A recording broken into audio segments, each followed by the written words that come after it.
Surat range IG cyber પોલીસે એક મોટા ઓનલાઈન છેતરપિંડી રેકેટનો પર્દાફાશ કર્યો છે, જેમાં ચાઇનીઝ ગેંગ સાથે સંકળાયેલા મુખ્ય 3 આરોપીઓને ઝડપી પાડવામાં આવ્યા છે.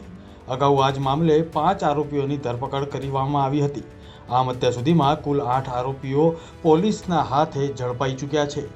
સુરત રેન્જના સાયબર ક્રાઇમ પોલીસ સ્ટેશનમાં જાન્યુઆરી 2025માં એક સાયબર ફ્રોડનો ગુનો દાખલ કરવામાં આવેલો હતો, જેમાં અમારા ઓલપાડ તાલુકાના ફરિયાદીના સાથે લગભગ 18 લાખ જેટલાનું ફ્રોડ થયેલું હતું.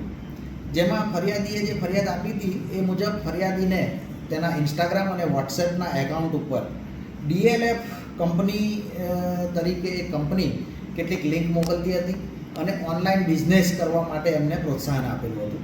જેમાં એ લિંકમાં DLF કંપનીના કેટલાક પ્રોજેક્ટ હોય એ પ્રોજેક્ટમાં રોકાણ કરવાથી અથવા તો બુકિંગ કરવાથી એમને દોઢું રિટર્ન પાછું મળે બીજા જ દિવસે, એ ટાઈપની એમને સ્કીમો આપવામાં આવતી હતી. ફરિયાદીએ થોડા કરીને પ્રથમ 10,000 જમા કરાવ્યા, એની સામે એને 15,000 રૂપિયા મળ્યા.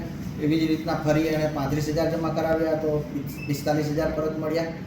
આ સ્કીમો આપી અને ફરિયાદીને લોભામણી લાલચ આપીને આ જે કંપની છે DLF કંપની, એણે અલગ અલગ એકાઉન્ટ નંબર આપીને ફરિયાદી પાસે એની પાસે રોકડ રકમો જમા કરાવી. એમાં ફરિયાદીએ કુલ 14,84,934 જેટલી રકમ જમા કરાવ્યા બાદ એને પરત મળેલી નહીં, એટલે તેની સાથે ફ્રોડ થયાનું એને જાણ થયું, જેથી ફરિયાદીએ સુરત રેન્જના સાયબર ક્રાઇમ પોલીસ સ્ટેશનમાં ફરિયાદ આપતા અહીંયા ગુનો દાખલ કરવામાં આવ્યો. આ રેકેટમાં આરોપીઓ ઓનલાઈન સોશિયલ મીડિયા પ્લેટફોર્મ પર એક નકલી DLF કંપની બનાવતા હતા. લોકોને અલગ અલગ બિલ્ડિંગ પ્રોજેક્ટ્સ ખરીદવા અને તેને પૂર્ણ કરવાના વિવિધ ટાસ્ક આપતા હતા. આ ટાસ્ક પૂર્ણ કરવા બદલ યોજનાની સાથે સંકળાયેલા માહિતી પ્રમાણે રૂપિયા 1,500થી 3,000 કમાવાની લાલચ આપવામાં આવતી હતી. આ પ્રકારે લોકોને વિશ્વાસમાં લઈને આરોપીઓએ રૂપિયા 14.80 લાખની છેતરપિંડી આચરી હતી.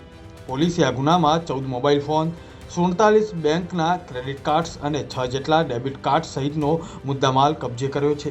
ગુનાની તપાસ સાયબર ક્રાઇમ પોલીસ સ્ટેશનના પોલીસ ઇન્સ્પેક્ટર શ્રી P.A. સુથાર અને શ્રી K.R. વાઘેલા એમના નિગરાનીમાં થઈ રહી હતી અને સુરત રેન્જના રેન્જ IGP શ્રી પ્રેમવીર સિંહ સાહેબના માર્ગદર્શન હેઠળ આ ગુનાની તપાસ તેઓ કરી રહ્યા હતા. આ ગુનાની તપાસમાં અગાઉ 5 આરોપીઓની ધરપકડ કરવામાં આવેલી છે.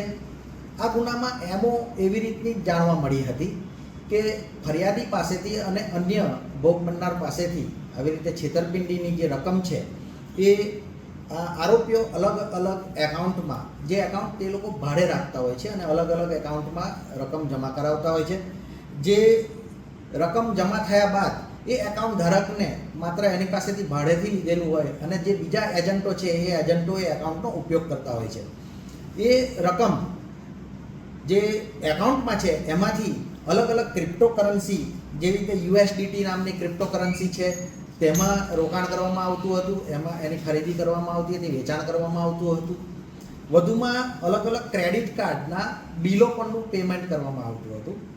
ક્રેડિટ કાર્ડના બિલો જે પણ પેમેન્ટ કરવામાં આવે એ એકાઉન્ટમાંથી પેમેન્ટ થયા બાદ વળી પાછા એને અલગ અલગ પોર્ટલથી પરત પણ મેળવવામાં આવતા હતા અને આખું એક સિન્ડિકેટ બહાર આવેલું હતું.